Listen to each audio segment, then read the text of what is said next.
Hey guys, this is Comic Uno, and today I'm doing a review for Incredibles 2, so let's start talking about the movie. And of course, with my movie reviews, I usually do a non-spoiler portion and a spoiler portion.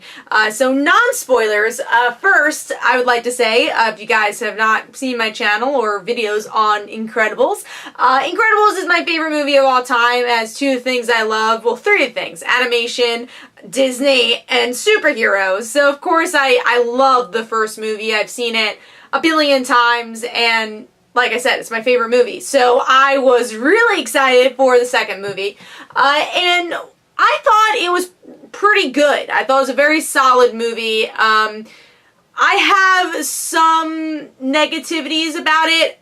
First of all, without spoiling anything, I think the villain's really obvious.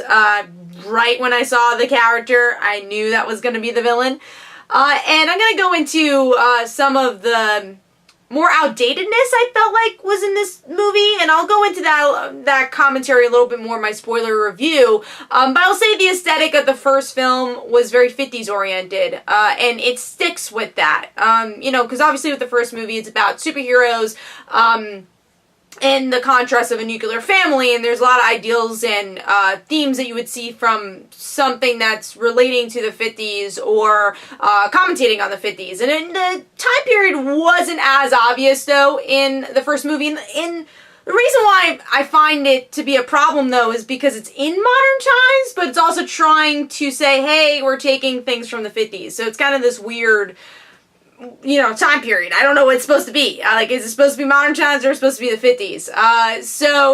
I think it's definitely more obvious here because they try to make commentary on the 50s a lot more in this movie, which I'll get into with the spoilers. But things I really enjoyed, obviously the whole joke about new math I thought was a lot of fun.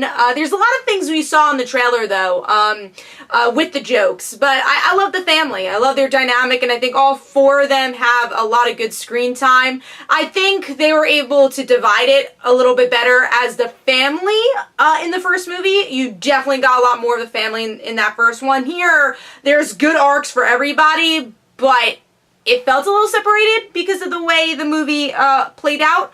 Another thing that's really good about this movie is animation. Beautiful animation, great action sequences with Elasti-Girl, especially with her elastic powers. So I really like the action here, which is obviously important for A, an animation movie, and B, a superhero movie. Score, as always, love it. It feels like classic superhero score you would get, and it kind of has, again, this kind of 50s sound to it, which is interesting. So my overall score for this movie would be a 4.25. Again, the first movie's perfection for me. That's a 5-star movie. If I could give it more, I would. But this one, I had some negativities, but it didn't really take away from my enjoyment. I think just my critic side of me is like, I don't know how I feel about this and the commentary they're trying to say. But overall, the characters are still super strong, especially for a movie where you only spend like 2 hours of your time with them, compared to something like a TV show or a comic book. I feel like I know these characters, and that's something I've always enjoyed about The Incredibles. I think they do a really great job at character work and also, obviously, the superhero plot as well. So moving into spoilers, things I want to discuss, the villain being I don't even remember her name, but the girl who was the sister of the kind of publicist guy. And I liked it because she's a woman, and I liked her being the antagonist for Elasti-Girl, who's truly the star of this movie. I enjoyed that, and I liked her motivations. I thought they all made sense. Just felt a little obvious to me. I kind of wish it was a bigger twist and maybe same motivations and not be her. I don't know. It just, it was a little obvious, but when I saw their relationship and, you know, the way they fought with each other, I really liked those scenes. So, it's hard to rate it, right? Because it's like, she was a good villain, but they try to make it a twist, and that's where it kind of fails. So I kind of wish we knew she was a villain right away, and maybe that's when I would have felt better, instead of trying making it this obvious twist. Now going back to the commentary thing of the 50s, when I was walking into this movie, and when I saw the trailers, I thought this would be more of a commentary on how women are represented in superhero movies now. I felt like that's where it should have went because, and I do think that The Incredibles say something new compared to the other superhero movies because it is women in the forefront and really showing this equality between the family and kind of showing their roles and trying to expand from their roles. I like that, and I think that's something different. And like I said, I feel like all the characters have great character work, and that's something I feel like that's different from Incredibles compared to other superhero films. But I feel like the commentary was a little outdated because most of it is just Helen getting out of the household, and a lot of women are out of the household already. A lot of mothers are, so I thought it was a little outdated. It was strange, and that's where I don't know how to feel about it trying to be in the 50s aesthetic, but still being in modern times, because you have new math, and you have all this, technology that's obviously modern, but then you also have a commentary not on the internet, but, that's more people being influenced by social media. And then you go on television. You talk about television instead, because if you don't notice, most of that hypnosis is happening because they're watching TV, and it's like, this is the only place you can get information. And that's really outdated. Obviously, back before the internet, that is something that was very true.